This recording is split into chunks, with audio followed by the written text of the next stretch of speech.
Muy buenas tardes, bienvenidos a la lección 1 del curso de Derecho Penal, parte especial, los delitos contra el patrimonio, Derecho Penal 3, en la Universidad Nacional San Antonio Abad de Cusco. En esta ocasión vamos a hablar de los delitos contra el patrimonio, no obstante manifestar que, como lo dijo alguna vez Zaparoni, quien por primera vez se adentra al curso del Derecho Penal, ingresa a un mundo de increíble crueldad, donde se han cometido los más grandes crímenes, donde se han desarrollado las más grandes y exageradas formas de violencia dentro del mundo. Y es así que nos adentramos a este curso, no sin antes hacer un esquema conceptual de los delitos contra el patrimonio. Estos delitos contra el patrimonio vienen a ser el hurto, el robo y el abigeato. Estos delitos contra el patrimonio tienen una primera etapa que se sustenta específicamente en estos delitos ya mencionados. El hurto se va a configurar desde un hurto simple, un hurto agravado y un hurto de uso. El robo se va a desarrollar desde un robo simple hasta un robo agravado. Y el abigeato se va a desarrollar desde la figura de un abigeato simple, un abigeato agravado y un abigeato de uso. Es menester recordar que en la teoría general de las infracciones patrimoniales, la ley va a prever un aspecto esencial y sumamente importante que viene a ser el principio de lesividad, es decir, la lesión o puesta en peligro de un bien jurídico protegido por la ley. La teoría general de las infracciones patrimoniales va a entender que el bien jurídico es la base de la interpretación de los tipos penales, así como también nosotros hemos ido estudiando en Derecho Penal 1 específicamente este principio de lesividad. También hemos de entender que ese ius puniendi del Estado o la facultad de castigar o el principio de última ratio al que se arriba específicamente cuando otros medios de solucionar conflictos han fracasado, también va a sugestionar en esta primera fase el hecho de que el bien jurídico va a ser la prima fase de interpretación de los tipos penales.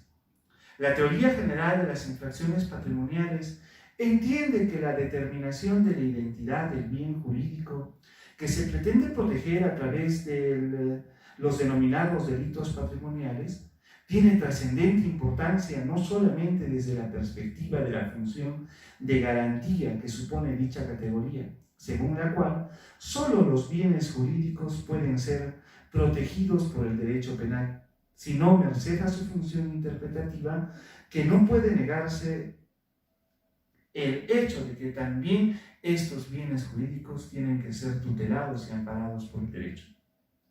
Entendiendo todo ello y bajo una clara concepción que da el legislador sobre los bienes jurídicos, esa cultura de prevención general, preservando los bienes que por derecho nos pertenecen, desde una hoja de papel, desde las llaves que portamos dentro de nuestros bolsillos, el dinero que llevamos, los lujos, ya sea el reloj, los lentes o todo lo que nosotros tenemos, va a ser objeto de protección de este derecho penal. Más aún cuando hablamos del derecho penal en su condición de delitos contra el patrimonio. A partir de la función que tiene ese principio de lesividad, el bien jurídico aparece como un criterio rector de la interpretación de los tipos penales. De este modo tenemos que el bien jurídico ineludiblemente se manifiesta en cada tipo penal y la interpretación de la ley penal, como en su oportunidad sostuvieron Maurach Schick. Sin la directriz que le da la noción del bien jurídico, el bien es simplemente imposible.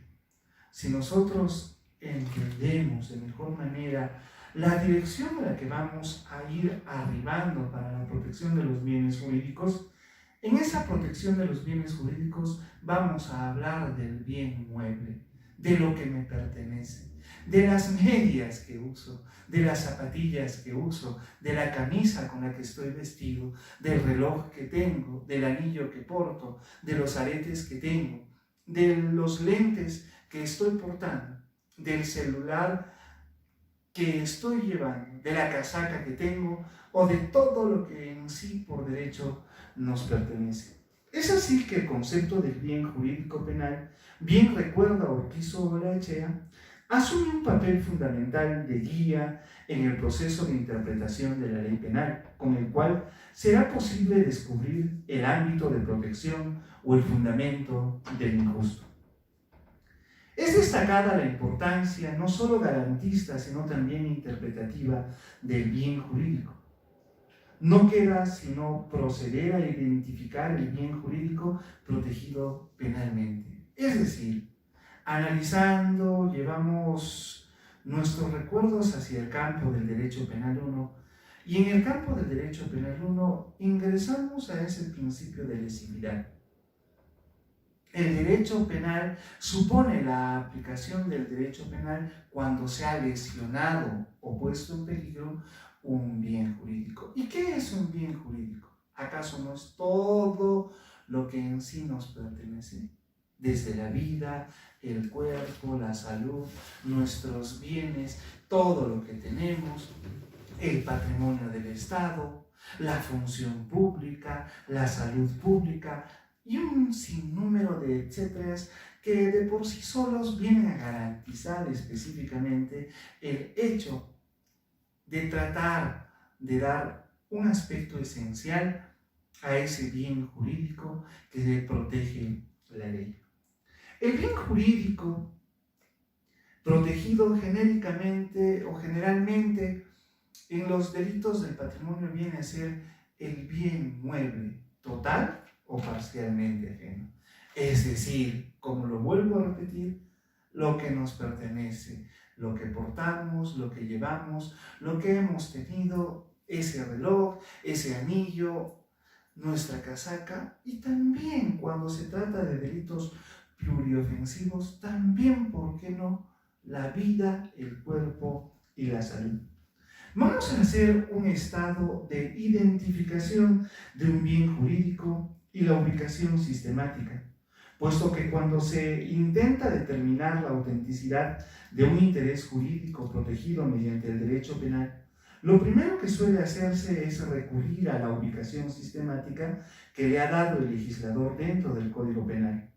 De este modo, la identificación del bien jurídico vendría a tener una gran influencia por la denominación y la ubicación proporcionada legislativamente. ¿Dónde nos ubicamos? ¿Dónde está el delito contra el patrimonio?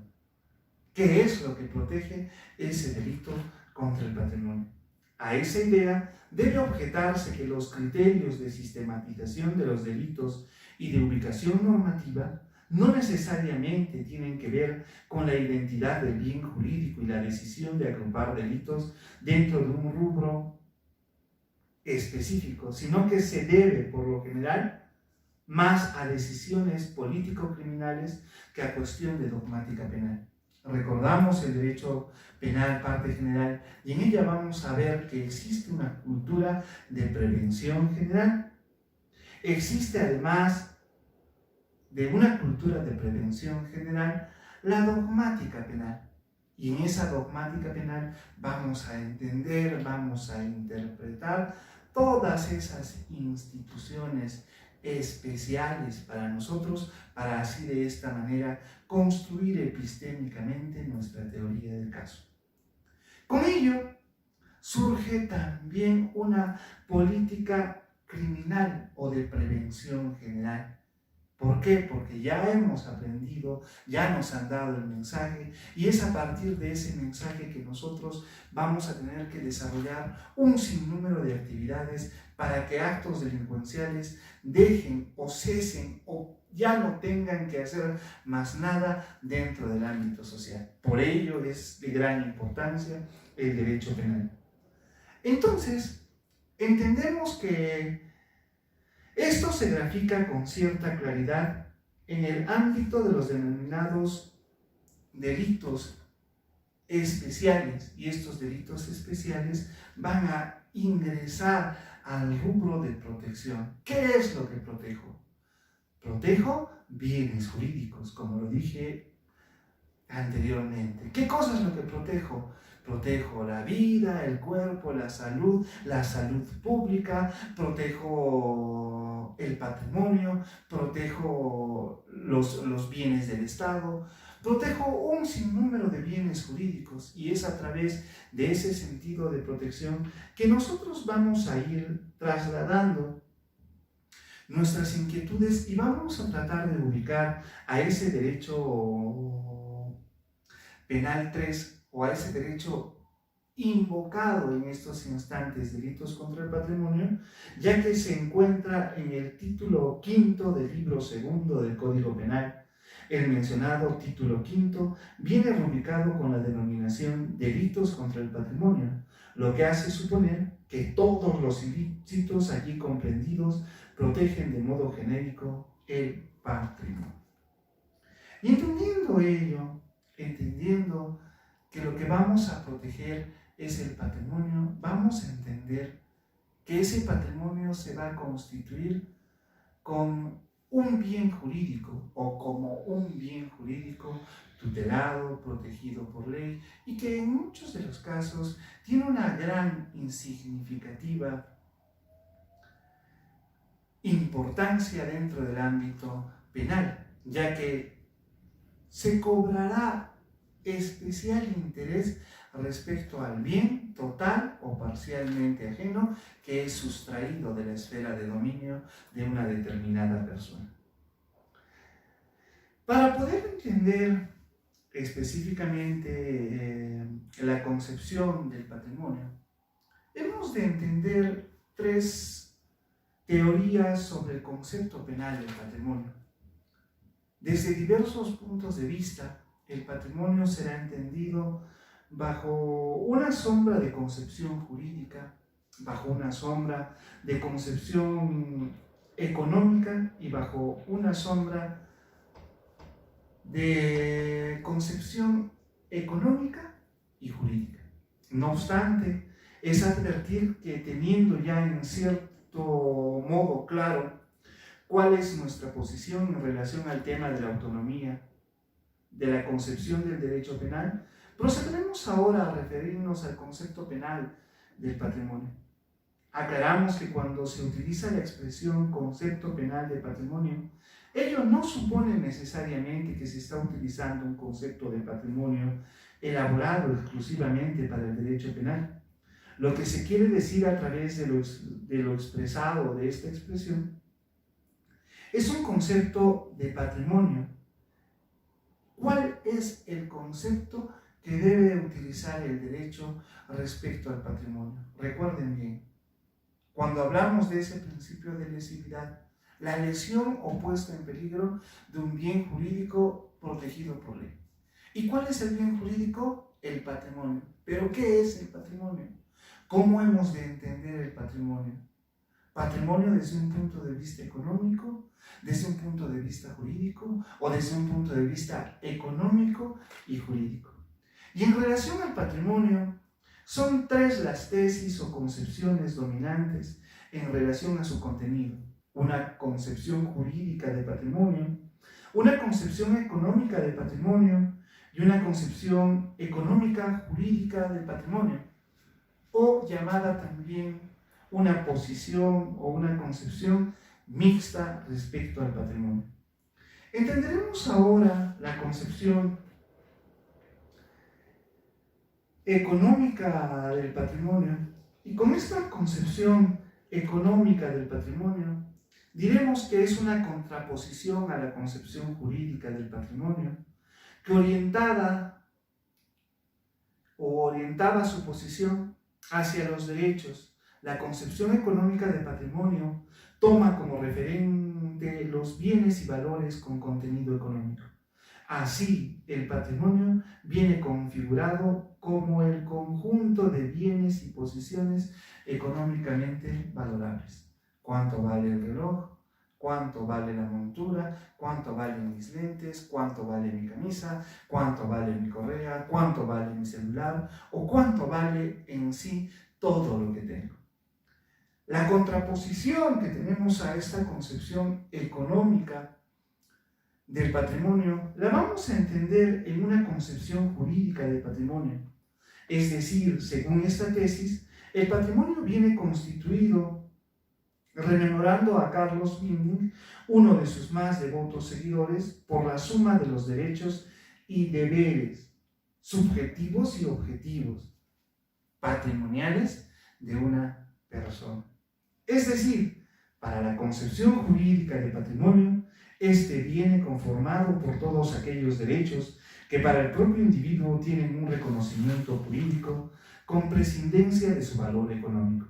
De tal modo que, trayendo a colación un ejemplo de Valle y Muniz, incluso la servilleta de papel donde el pretendiente expresa en forma de verso su amor, Margarita, me gustas mucho, o fulanita, me gustas mucho, de buenas a primeras podrá ser objeto de un delito patrimonial. Y teniendo ya claro una concepción económica y jurídica del patrimonio, vamos a entender ahora qué significa una concepción jurídica y económica del patrimonio. Y en ella vamos a definir que la concepción económica, jurídica o mixta aparece como un intento de superar las deficiencias existentes en las anteriores concepciones y es la que actualmente viene recibiendo la adhesión de la doctrina penal mayoritaria. En virtud a esta tesis, el patrimonio viene conformado por la suma de los valores económicos puestos a disposición de alguien bajo la protección del ordenamiento jurídico. Todo lo que tengo y que representa un valor económico va a tener que ser protegido por el Estado a través de sus leyes, a través de sus normas y entendiéndolo de mejor manera, esa concepción económica, jurídica o mixta del derecho va a definir si tengo un reloj, una camisa, unos lentes, un pantalón, una correa, un celular, etcétera, etcétera, etcétera. Va a tener que ser protegido a través de leyes especiales por parte del Estado. Y en este punto de vista vamos a agradecer que nos hayan tomado especial atención a esta primera lección que se ha desarrollado el día de hoy. Muy agradecido con todos y cada uno de ustedes.